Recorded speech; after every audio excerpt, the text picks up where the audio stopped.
Épictète et l'art de maîtriser tes émotions.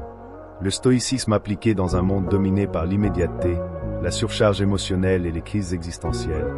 Les enseignements d'Épictète émergent comme une source intemporelle de sérénité et de puissance intérieure. Ce philosophe stoïcien, qui vécut comme esclave avant de devenir l'un des penseurs les plus influents de son temps, n'offrait pas de théories abstraites, mais un guide pratique, direct et profondément transformateur pour affronter la vie avec force, clarté et maîtrise de soi. Au centre de sa philosophie se trouvait une vérité qui résonne encore avec puissance aujourd'hui. Nous ne contrôlons pas les événements externes, mais nous contrôlons notre réponse face à eux. Maîtriser les émotions ne signifie pas les réprimer ni les nier, mais comprendre leur origine, remettre en question leur légitimité et les transformer en actions alignées avec la raison et la vertu.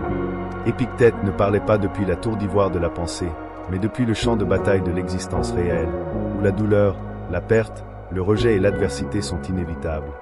Dans cette œuvre à la fois profonde et pratique, nous explorons comment appliquer les enseignements d'Épictète dans la vie quotidienne, en particulier dans l'art de maîtriser nos émotions. Chaque section sera une immersion dans une leçon stoïcienne essentielle, enrichie d'exemples modernes, de réflexions introspectives et d'exercices mentaux pouvant aider à construire une vie guidée par la liberté intérieure. Commençons ce chemin de transformation par le premier pilier, la compréhension radicale de ce qui dépend ou ne dépend pas de toi. Distingue ce qui dépend de toi et ce qui n'en dépend pas, la première clé du contrôle émotionnel. L'un des principes les plus puissants qu'Épictète nous a légués est aussi l'un des plus difficiles à vivre, la distinction claire entre ce qui est sous notre contrôle et ce qui ne l'est pas. Cette distinction, bien que simple en apparence, est la racine d'un esprit libre, serein et émotionnellement mature. Pour le stoïcien, la souffrance inutile naît lorsque nous confondons ces deux catégories. Nous essayons de contrôler l'incontrôlable et négligeons ce qui dépend véritablement de nous. Ce qui est sous notre contrôle, nos jugements, nos décisions, nos actions, nos intentions. Ce qui n'est pas sous notre contrôle, les événements externes, les opinions des autres, le passé, la mort, la renommée, la santé, la fortune, les réactions d'autrui. L'art de vivre commence donc par cette distinction. Mais pourquoi cette compréhension change-t-elle radicalement notre manière de gérer nos émotions? Quand quelque chose nous blesse, nous dérange ou nous submerge, nous ne prenons pas le temps de nous demander si ce qui nous affecte dépend ou non de nous. Nous réagissons simplement. Cependant, Épictète enseignait que cette réaction émotionnelle naît de nos croyances, de nos jugements sur les faits, et non des faits eux-mêmes.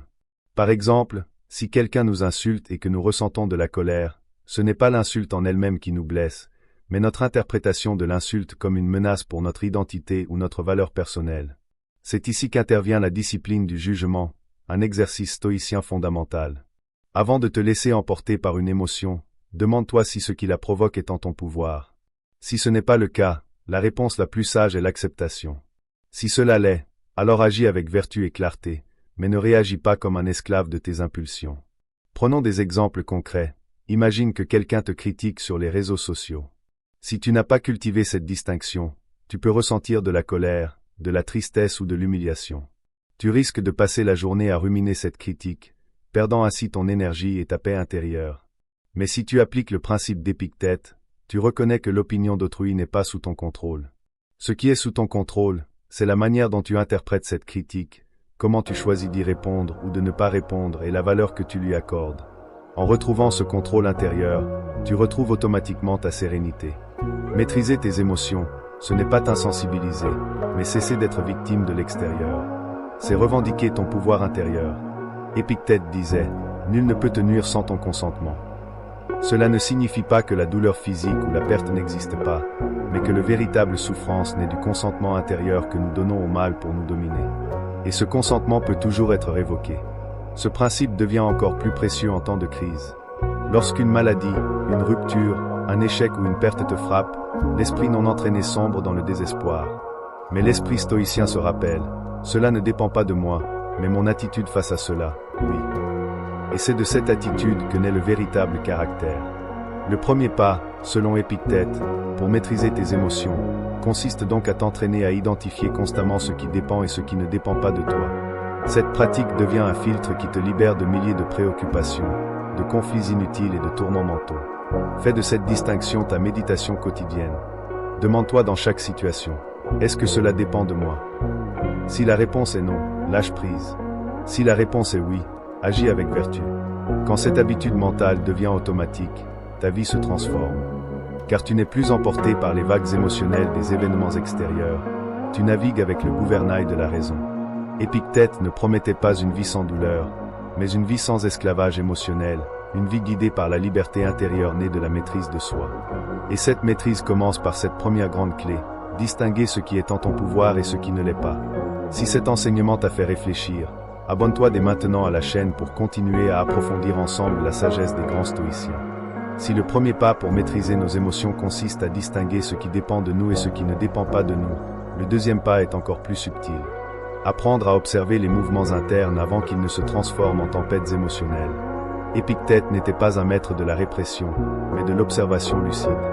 Il nous a enseigné qu'entre le stimulus et la réaction, il existe un espace, et que dans cet espace, nous pouvons intervenir avec sagesse. Mais pour pouvoir intervenir, il faut d'abord voir. Il ne s'agit pas de réprimer la tristesse, la colère ou l'anxiété comme si c'était des ennemis à vaincre, mais de les voir surgir en nous comme des signaux. Des manifestations d'un esprit entraîné pendant des années ou des décennies à interpréter le monde d'une certaine manière. Épictète comprenait que les émotions sont le résultat direct de nos jugements. Ce ne sont pas les choses qui nous affectent, mais ce que nous pensons des choses. Cette idée, qui pourrait sembler abstraite, est en réalité un outil pratique de transformation émotionnelle. Si chaque émotion naît d'un jugement, alors je peux commencer à changer ma relation avec cette émotion en questionnant sa racine. Mais cela exige de la pratique, une honnêteté radicale, et la volonté de cesser de me justifier pour regarder en face mes habitudes mentales. Quand nous ressentons de la peur, par exemple, de quoi avons-nous vraiment peur? D'un événement futur? D'un souvenir qui revient? D'un jugement que nous portons sur notre capacité à affronter une situation? La peur est, en essence, une pensée projetée que nous avons crue sans la remettre en question. Épictète disait que ce ne sont pas les choses en elles-mêmes qui nous troublent, mais les opinions que nous avons à leur sujet. Et cela change complètement le jeu émotionnel, car cela nous rend le pouvoir. Je ne peux pas empêcher qu'un événement difficile se produise, mais je peux réviser mon jugement à propos de cet événement. Et avec de la pratique, cela peut transformer mon émotion. Prenons un exemple concret, une personne proche nous ignore soudainement. Si nous n'entraînons pas notre esprit de manière stoïcienne, il est probable que surgissent des pensées comme « J'ai fait quelque chose de mal, elle me rejette, je ne compte pas, c'est injuste ». Et très vite, cette chaîne de pensées se transforme en tristesse, en colère ou en anxiété. Mais si nous intervenons stoïquement dans cet espace entre le fait et le jugement, nous pouvons nous demander « Est-ce que je sais vraiment ce qui se passe? Ai-je des preuves que cette personne me rejette? Ou suis-je simplement en train d'interpréter son silence à travers mon insécurité?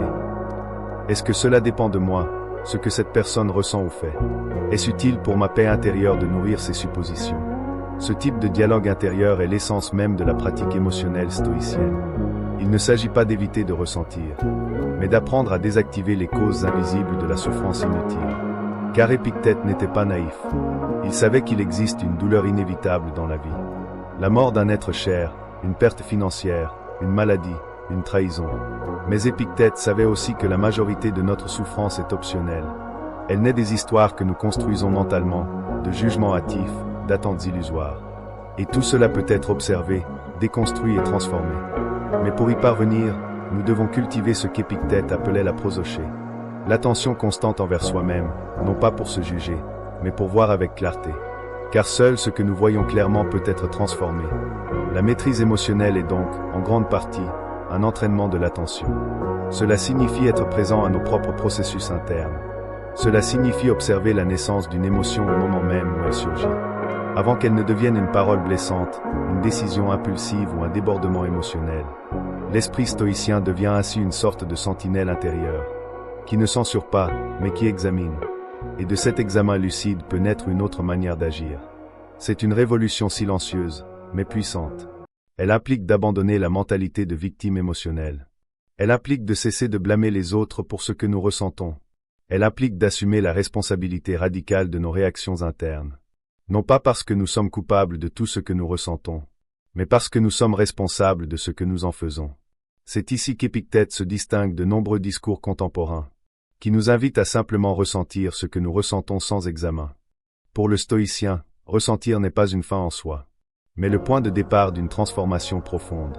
Une émotion est légitime, oui, mais elle n'est pas souveraine. Elle n'a pas le droit automatique de nous gouverner. Elle doit passer par le filtre de la raison. Et cette raison n'est ni froide ni déshumanisée. C'est la lumière qui dissipe la brume de l'illusion émotionnelle. Une autre clé qu'Épictète nous offre est de comprendre que les émotions perturbatrices ont leur racine dans le désir et le rejet mal dirigé. Nous désirons ce qui ne dépend pas de nous, et nous rejetons ce que nous ne pouvons éviter. Ainsi, nous restons à la merci des caprices du monde extérieur. La solution stoïcienne est de rééduquer le désir. Désirer seulement ce qui dépend de nous, et accepter avec dignité ce qui n'en dépend pas. C'est une alchimie émotionnelle profonde. Car en désirant ce qui dépend de moi, être juste, agir avec vertu, garder mon calme, servir le bien, je deviens invulnérable. Personne ne peut m'enlever cela. Personne ne peut m'empêcher d'agir avec intégrité. En revanche, si je désire la reconnaissance, le succès, la santé parfaite, l'amour éternel, je lie mon bonheur à des facteurs instables. Et cela me rend fragile, réactif, incertain. Le stoïcien désire peu, mais ce peu dépend entièrement de lui. Et c'est cela qui le rend libre. Sur le plan émotionnel, si je désire que l'autre me comprenne parfaitement, je livre mon équilibre à une variable externe. Mais si je désire agir avec honnêteté, même sans être compris, je préserve ma paix intérieure. Si je rejette le fait que la vie inclut la douleur ou la perte, je me bats contre l'inévitable. Mais si j'accepte que ces choses font partie du chemin humain, et que je cultive une force intérieure pour les affronter, alors je deviens maître de moi-même. Ici, l'émotion n'est plus un ennemi, mais un messager. Elle m'informe sur mes valeurs, mes jugements, mes attentes. Et en l'écoutant avec sagesse, je peux corriger ma trajectoire. Il ne s'agit pas de cesser de ressentir, mais de ressentir d'une manière plus lucide, plus sereine, plus alignée avec la vérité. Épictète enseignait à ses élèves à s'exercer mentalement aux adversités avant qu'elles ne surviennent. Non par pessimisme, mais par sagesse. Si tu t'entraînes à accepter qu'on puisse t'ignorer, que tu puisses perdre quelque chose, tomber malade, être critiqué ou ne pas obtenir ce que tu espères, alors, lorsque cela arrivera, cela ne te prendra pas par surprise. Tu seras déjà préparé, et ton émotion sera différente. Il y aura une tristesse digne, non une désespérance infantile, un inconfort, certes, mais non une colère aveugle. Il y aura de l'humanité, mais aussi de l'équanimité.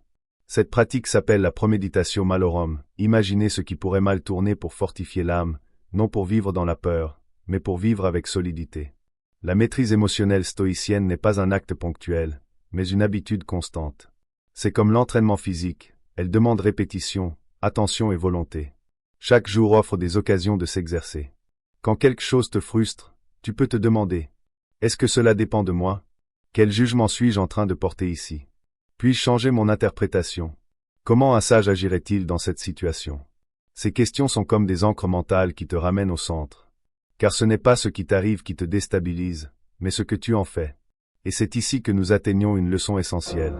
La paix intérieure n'est pas l'absence d'émotion, mais l'art de ne pas en être esclave. Tu peux ressentir de la tristesse et continuer à agir avec sagesse.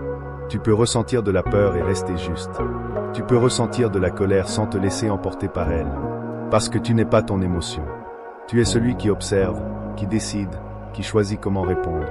Cette distance intérieure est la marque d'une âme entraînée. C'est le signe qu'Épictète n'était pas seulement un philosophe du passé, mais un maître pratique de la liberté émotionnelle. Dans un monde qui nous bombarde de stimuli conçus pour manipuler nos émotions. Nouvelles alarmantes, réseaux sociaux addictifs, publicités jouant sur la peur ou le désir. Cultiver cette lucidité intérieure est un acte révolutionnaire. Cela signifie dire « Je ne serai pas une feuille au vent. Je ne serai pas la marionnette de mes impulsions. Je me gouvernerai moi-même, même lorsque le monde me pousse dans toutes les directions. » Et il ne s'agit pas de perfection, mais de progrès. Chaque fois que tu interromps une réaction automatique, chaque fois que tu choisis d'observer avant de répondre, chaque fois que tu questionnes ton jugement et que tu le corriges, tu grandis, tu construis ton caractère. Tu rends vivante l'enseignement d'Épictète, non pas en théorie, mais dans ta chair. Car c'est là, dans la manière dont tu traites les autres, dans la façon dont tu affrontes l'échec, dont tu réponds à l'injustice, dont tu gères tes pensées, que la philosophie prend vie. C'est cela, la philosophie vivante, la seule qui transforme vraiment. Alors, fais de cette pratique une partie de ton quotidien. N'attends pas la crise pour commencer. Observe tes émotions dès aujourd'hui. Questionne-les. Apprends d'elles. Discipline-les avec amour et fermeté. Et tu verras que peu à peu, ton monde intérieur deviendra plus serein, plus clair, plus puissant. Car la maîtrise émotionnelle ne s'hérite pas, ni ne s'improvise, elle se cultive. Et tu as le pouvoir de la cultiver. Comme le disait Épictète, nul n'est libre s'il n'est maître de lui-même. Si cette réflexion a résonné en toi et que tu veux continuer à explorer le pouvoir du stoïcisme appliqué à la vie réelle, je t'invite à t'abonner dès maintenant à la chaîne. Ensemble, nous continuerons à apprendre à vivre avec force, clarté et liberté intérieure. L'un des plus grands défis sur le chemin de la maîtrise émotionnelle est de faire face aux attentes que nous construisons inconsciemment, à propos du monde, des autres et de nous-mêmes. Épictète, avec son regard pénétrant, l'avait déjà compris dans l'Antiquité. La majorité de nos souffrances ne naissent pas des faits eux-mêmes, mais de nos attentes face à ces faits. Nous ne souffrons pas parce que quelqu'un a agi d'une certaine manière, mais parce que nous espérions qu'il agirait autrement. Nous ne souffrons pas parce que le destin a pris un tournant imprévu, mais parce que nous avions imaginé une autre issue. Les attentes sont, à bien des égards, des pièges mentaux que nous déguisons en raisonnement logique, mais qui fonctionnent comme des générateurs silencieux de frustration, de colère, de tristesse et de ressentiment. Pour Épictète, se libérer de ces constructions illusoires était l'une des clés maîtresses de la tranquillité intérieure. Les attentes ne sont rien d'autre que des pensées projetées vers un futur imaginaire. Elles se construisent à partir de nos croyances, de nos expériences passées, de nos besoins non résolus et, souvent, d'idéaux que le monde moderne a implantés dans notre esprit sans que nous le remarquions. Nous attendons que les autres nous comprennent, nous reconnaissent, nous aiment, nous respectent, qu'ils répondent comme nous le ferions. Nous attendons que la vie soit juste, que les choses se passent comme prévu, que l'effort soit récompensé, que le bien triomphe. Mais souvent, la réalité ne répond pas à ces attentes. Et c'est dans cet écart que s'ouvre la blessure émotionnelle. Le stoïcisme propose une sortie radicale. Réduire nos attentes à ce qui dépend réellement de nous. Il ne s'agit pas d'être cynique, ni de renoncer à planifier, mais d'apprendre à agir avec intention, sans s'attacher aux résultats. Autrement dit, faire tout ce qui est en notre pouvoir avec vertu et excellence, mais sans s'accrocher à la manière dont l'histoire doit se terminer. C'est un acte de maturité émotionnelle, qui transforme la façon dont nous vivons chaque expérience. Prenons un exemple. Dans une relation affective, je peux décider d'aimer profondément, de prendre soin, d'être présent, de communiquer avec honnêteté.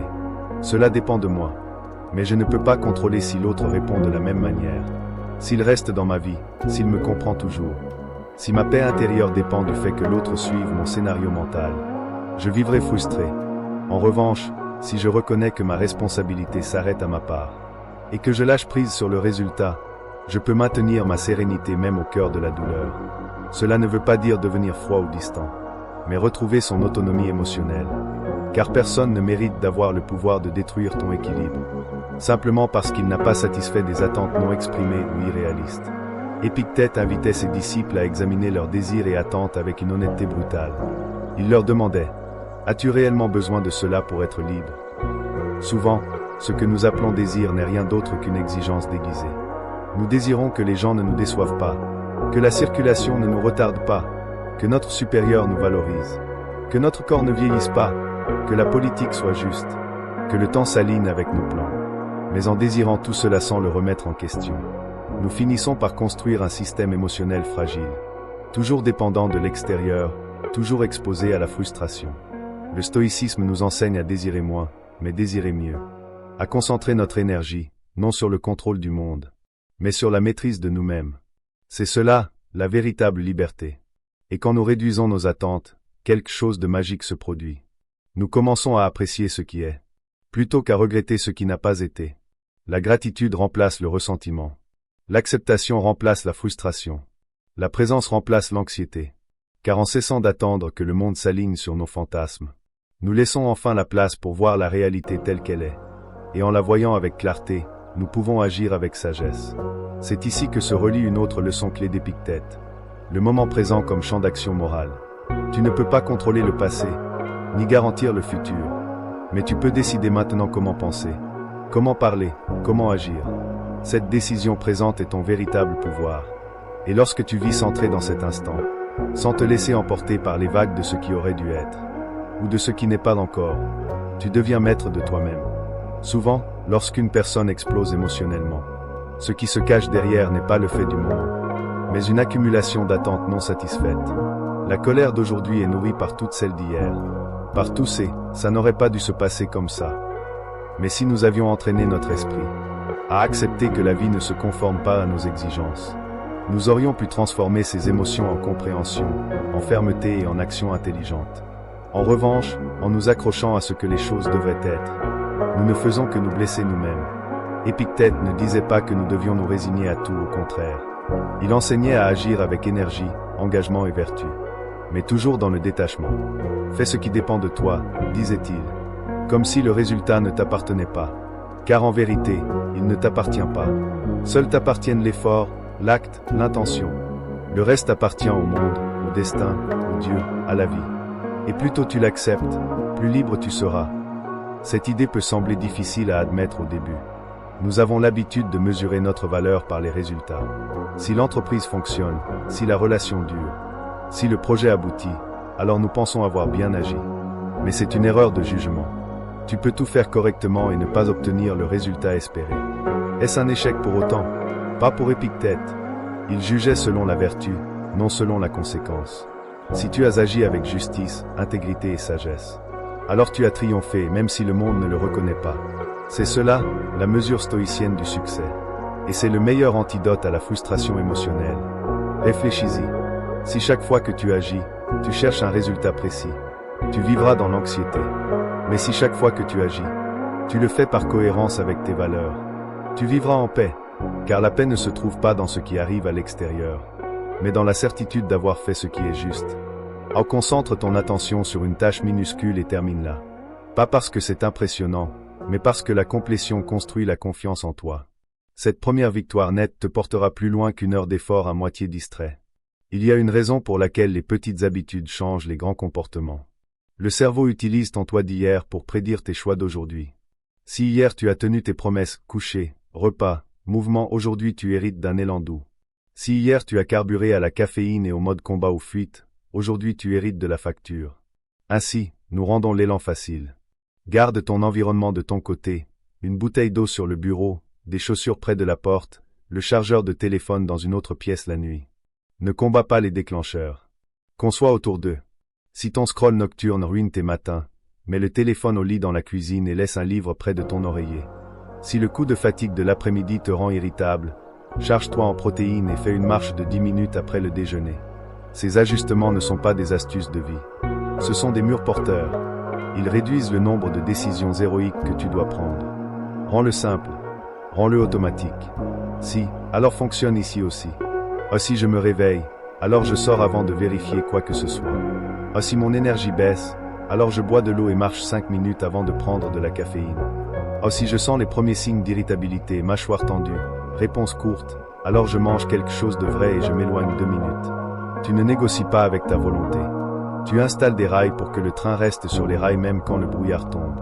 Et quand tu échoues inévitablement, parce que tu échoueras, repars vite. Ne transforme pas une soirée fatiguée en histoire de « je rate toujours tout ». Ce récit vide plus d'énergie qu'un entraînement manqué ne pourrait jamais le faire. La base signifie aussi des limites, car rien n'épuise la batterie comme être disponible sans fin. Protège tes blocs de concentration comme tu protégerais un rendez-vous médical. Commence à dire « je suis concentré pour la prochaine heure ». Je répondrai à 2 heures. Pas pour être difficile, mais pour être fiable. Les gens apprennent ton rythme. Tu cesses de vivre selon leurs alarmes. Et souviens-toi, la joie est un carburant. 10 minutes de quelque chose qui te fait sentir humain. À une chanson en boucle. À un appel avec un ami qui rit facilement. Cuisiner quelque chose avec tes mains. Ces plaisirs silencieux ne sont pas des indulgences. Ce sont de la maintenance. Tu n'as pas besoin d'une nouvelle personnalité pour être plus calme. Tu as besoin d'un sol plus solide sur lequel te tenir. Construis ce sol avec du repos, du rythme et quelques incontournables qui gardent ton système ressourcé. Alors regarde combien il devient plus facile de mettre en œuvre les stratégies des chapitres précédents. Le calme cesse d'être un combat et devient un effet secondaire. Et peut-être que c'est ça, rendre la stabilité tellement abordable que tu as encore de l'énergie pour une vie meilleure, pas seulement pour une humeur meilleure. Ton cerveau, à force de pratiquer la maîtrise, change d'architecture, pas de façon poétique, mais biologiquement littérale. Chaque fois que tu interromps une réaction et choisis une réponse plus propre, tu graves un petit chemin dans ton système nerveux. Au début, ce chemin est fragile, comme marcher dans de hautes herbes. L'ancienne voie de la réactivité est plus large, plus rapide, familière. Mais la répétition pose le pavé. Le signal par rapport au bruit s'améliore. Ce qui semblait être un calme obtenu à force de crispation devient quelque chose de plus silencieux. Une stabilité par défaut. Tu ressens encore la première montée, mais elle ne prend pas la pleine maîtrise de ton comportement. La conscience arrive plus tôt. Le choix suit de plus près, et le moment qui te contrôlait devient un moment que tu peux utiliser. Un boucle se forme sous la surface. Stimulus, sensation, nommée respiration, perspective, action. Au début, tu découvres cette boucle après coup. J'aurais dû faire une pause. Puis tu la repères au milieu de la spirale. Attends, nomme-la. Finalement, tu la prends devant elle. Ton corps lit les signes précoces et commence la séquence pour toi. Épaule qui s'abaisse. À expiration qui s'allonge. À yeux qui s'élargissent pour prendre en compte la pièce. Et le générateur d'histoire dans ta tête perd son emprise. Ce n'est pas de la magie. C'est de l'efficacité. Le cerveau cesse de payer la taxe de la panique et rediriger cette énergie vers la résolution de problèmes, l'empathie et le timing. L'identité change avec les circuits. Quand tu tiens de petites promesses, utilise la méthode STOP, protège ta base, et choisis le résultat plutôt que l'impulsion. Tu cesses de te voir comme impulsif, dépendant de l'approbation ou trop dans l'analyse. Tu deviens la personne qui gagne du temps. Les autres le ressentent. Ils commencent à te présenter moins de crises et plus de faits. Les réunions changent de forme. Les arguments se terminent plus tôt, pas parce que le monde est devenu plus gentil, mais parce que tu as cessé de nourrir les parties de toi qui s'étaient habituées à la réactivité. Rends-le pratique. Installe des répétitions quotidiennes qui maintiennent la maîtrise en ligne. À 2 minutes le matin, respire. Élargis ton regard. Demande-toi, quel est le seul résultat que je vais optimiser aujourd'hui? À une pause à midi, lève-toi. Bois de l'eau. Réajuste ta posture. Nommez l'émotion du moment sans jugement. À un audit le soir, où ai-je acheté 10 secondes aujourd'hui? Et qu'est-ce que ça a changé? C'est modeste exprès. La maîtrise ne se construit pas dans des élans héroïques, mais dans des répétitions silencieuses. Tu agis réellement. Le langage compte aussi. Passe des jugements aux variables, au lieu de « je suis mauvais sous pression », dis « sous peu de sommeil et haute incertitude, mon système par défaut est la rapidité ». Cette phrase pointe vers des leviers que tu peux actionner, sommeil, clarté, rythme. Et quand tu flanches, ce qui arrivera, traite-le comme une note de laboratoire, pas un défaut de caractère. Forte montée à 15 heures. Peu manger, réaction trop rapide. Oh, la prochaine fois, marche, puis réponds. La honte maintient l'ancienne voie ouverte. Les notes posent un nouveau pavé. Il y a un dividende social à tout cela. Ton calme devient une ressource pour la pièce. Tu entends ce qui n'a pas été dit, pose une question claire, et enlève 5 minutes de confusion. Tu déclines l'invitation à l'escalade et proposes un chemin en avant. C'est le leadership sans badge. Beaucoup pensent que la maîtrise signifie ne jamais trembler. En réalité, cela signifie trembler sans renverser, sentir le tremblement et poser la coupe doucement là où elle doit aller. Garde l'objectif humble. Pas la perfection, mais la prévisibilité. Pas la domination, mais la direction. Tu entraînes ton système à mettre la sagesse en première ligne quand ça compte. Et peut-être que c'est la vraie amélioration. Ton meilleur toi n'est pas pour une occasion spéciale, mais celui qui répond en premier. Performance sous pression. La pression n'est que de l'attention avec une échéance. La pièce devient plus bruyante. Les enjeux paraissent plus élevés. Et ton corps fait ce que les corps font, il se mobilise. La plupart des gens interprètent cette mobilisation comme un problème à éliminer. La maîtrise la traite comme un carburant à diriger. Tu n'essaies pas de ne rien ressentir. Tu apprends à ressentir clairement. Commence par renommer la sensation. Au lieu de « je suis anxieux », essaie « ceci est activation ». Même rythme cardiaque, sens différent. L'étiquette compte, car l'histoire que tu attaches à une sensation décide de la minute suivante de ta vie. L'activation peut affûter ta concentration, élargir ton sens du temps et dynamiser ta performance. Si tu lui donnes une tâche, donne-lui une tâche avec un rituel pré-pression. Court et répétable pour que ton système reconnaisse le signal. 3 étapes suffisent. 1. Respirer, expiration plus longue que l'inspiration, 3 à 5 répétitions. 2. Aligner, épaules en arrière et vers le bas, pieds bien ancrés, mâchoire détendue. 3. Viser une phrase, mon travail est X.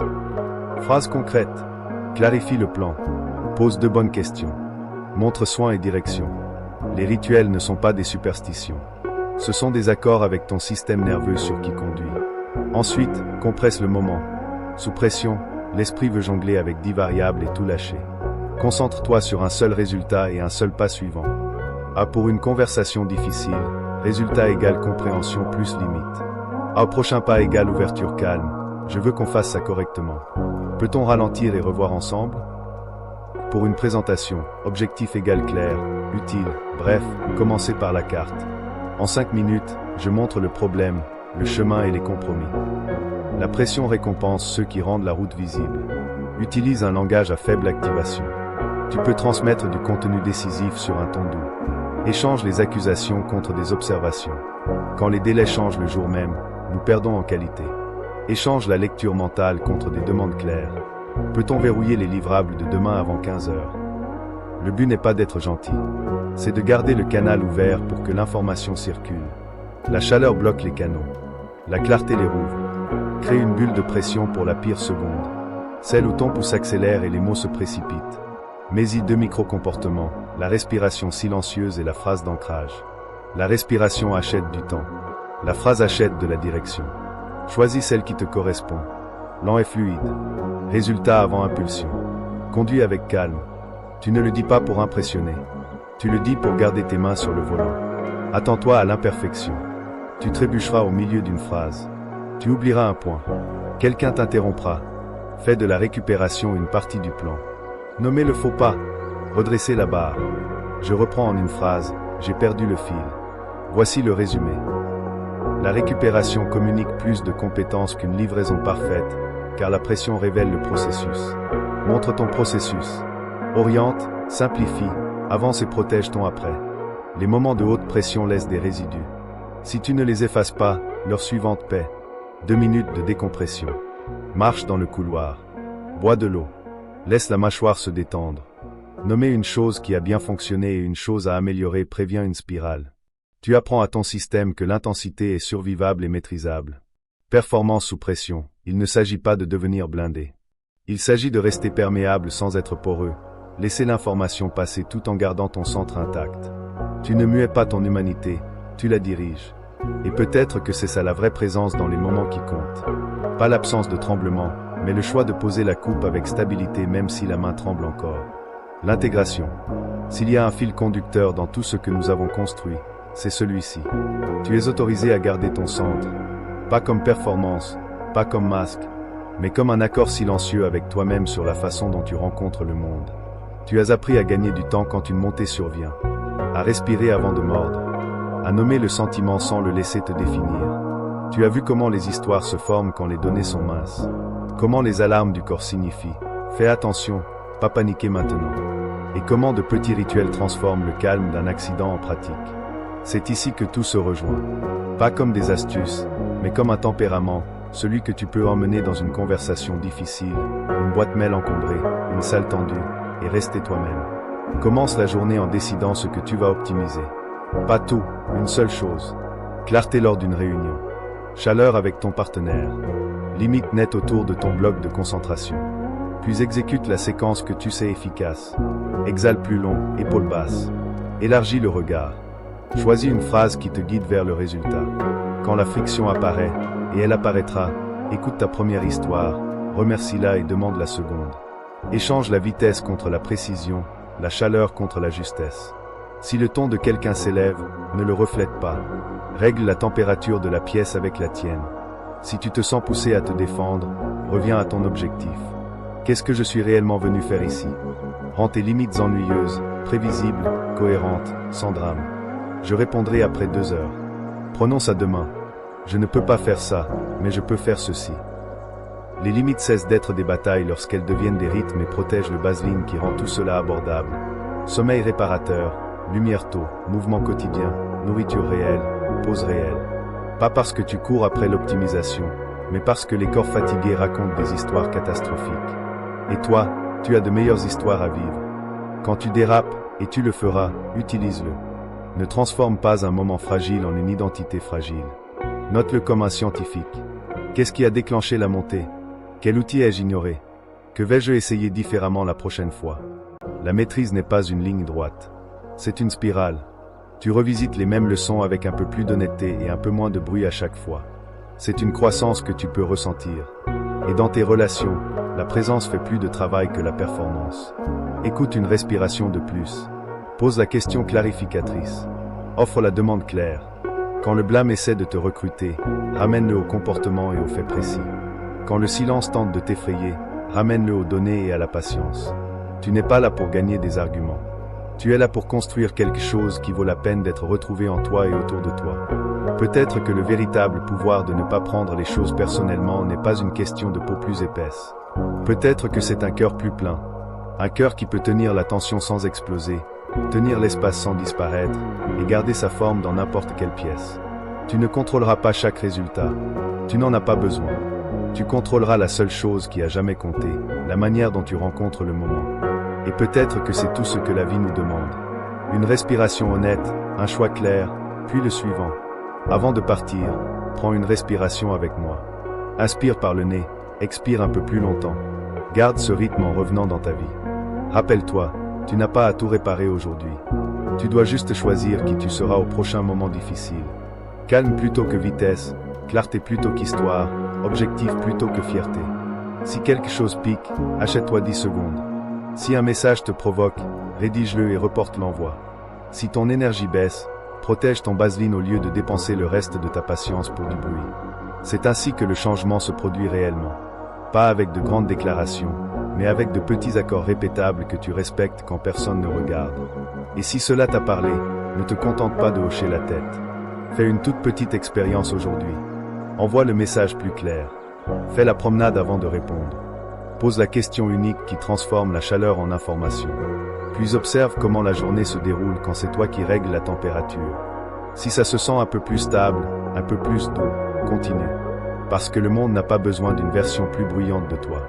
Il a besoin de la version plus stable que tu construis ici, respiration après respiration.